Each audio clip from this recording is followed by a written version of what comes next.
Assalamualaikum semua. Hari ni saya nak kongsikanlah cara saya buat pakpik ayam. Okey, jom kita tengok caranya. Okey, mula sekali saya nak tunjuk bahan kisar kita iaitu bawang merah, bawang putih, lengkuas. Lepas tu kita ada juga kunyit hidup, serai. Lepas tu masukkan juga cili padi. Cili padi kena lebih dah kalau buat pakpik sebab dia kena rada rasa pedas. Tapi bergantung pada kita jugalah. Kata saya pedas jangan banyak cili padi tu. Tapi pakpik ni dia ada rasa pedas. Ni saya panaskan minyak untuk kita goreng ayam. Ayam ni saya orang kata bukan potong kecil-kecil dah. Biasa pakpik kita tengok tu orang potong kecil-kecil halus-halus. Tapi ni saya buat macam kita nak buat ayam gula gitulah.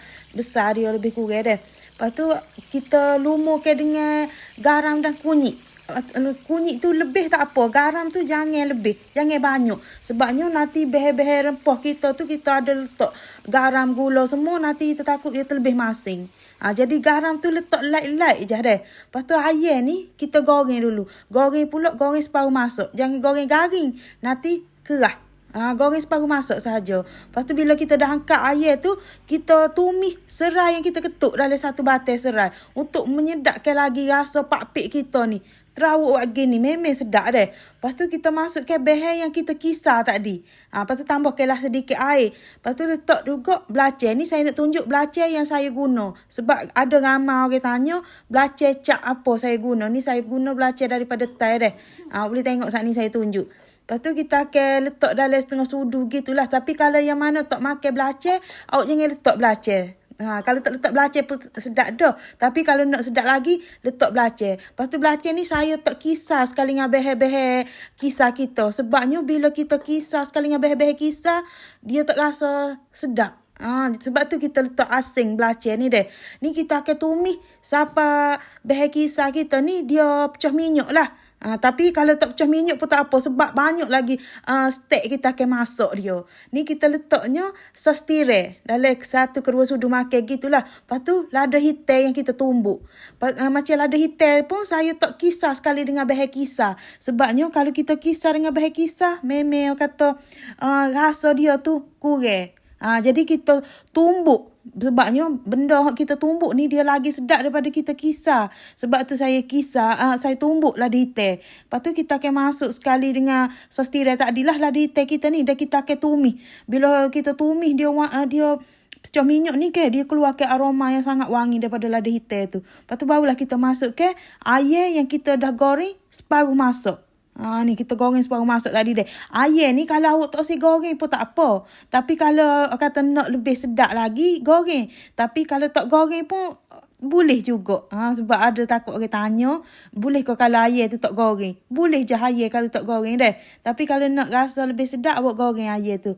Lepas tu tambahkan garam. Lepas tu gula. Gula tu jangan banyak sangat sebab kalau dia pakpik ni kalau dia terlalu manis dia tidak sedap. Lepas tu yang penting kena letak jus lima. Jangan tak letak jus lima. Bila awak tak letak jus lima macam tak ada rasa masak, memang dia tak akan naik rasa. Rasa yang orang kata balance ke rasa macam rasa pedas, rasa masin, rasa manis tu dia tak akan rasa kalau tak letak jus lima. Awak kena letak juga jus lima. Kalau tak ada jus lima, perah jus lima nipis tu dalam setengah biji lebih. Ada agak-agak ada rasa masin daripada lima tu lah. Ni saya akan tumis lagi deh. Macam kalau awak nak letak macam sayur-sayur dia, bahan-bahan sayur, kacang panjang, bunga kubis, carrot, semua boleh letak. Tapi hari ni saya buat kosong gini je. Nak makan kata ringkas-ringkas tapi rasa sedap. Lepas tu tip dia orang kata nak lagi sedap, awak kena letak daun lima ni akhir sekali. Jangan letak awal-awal daun lima. Letak akhir sekali. Bila kita letak akhir sekali, rasa dia tu ke rasa pakpik tu dia jadi lebih-lebih sedap lagi. Lebih-lebih sedap lagi deh. Sebabnya aroma daun lima tu dia tak akan hilang. Bila kita letak awal-awal dia akan hilang aroma dia tu. Ni kita nak rasa daun lima yang fresh. Rasa pakpik yang fresh gitu.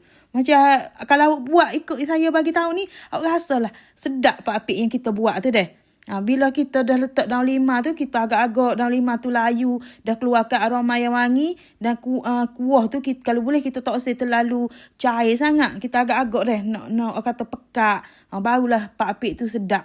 Ni nampaknya Pak Apik kita ni dia dah masuk. Bila dia dah masuk, warna dia tu bertukar jadi warna kemerahan. Dia jadi warna comel. Macam kalau dia belum masuk, warna dia pucat. Warna dia pucat. Jadi bila dia masuk, warna dia akan kemerahan. Lepas tu bila nak buat Pak Apik ni, minyak tu biar kena lebih. Sebab untuk masuk behel-behel yang kita kisah tu. Lepas tu dalam Pak Apik ni, dia kena ada rasa pedah nombor 1. Memang nak pedah Pak Apik ni. Macam awak tengok saya letak cili padi tadi ke. Tu tak rasa pedah sangat lagi. Kalau belah-belah tai memang akan lebih lagi rasa pedah. Pedah ada rasa masak. Lepas tu ada rasa manis hujung-hujung. Jangan manis Pak Apik. Dia tidak sedap. Kalau nak rasa masuk ke Pak Apik yang sedap, boleh ikut cara saya royak. Tip yang saya berikan ni deh. Okeylah, kepada yang dah menonton video saya ni, saya harap jangan lupa subscribe, like, komen dan share video saya. Okey, terima kasih semua.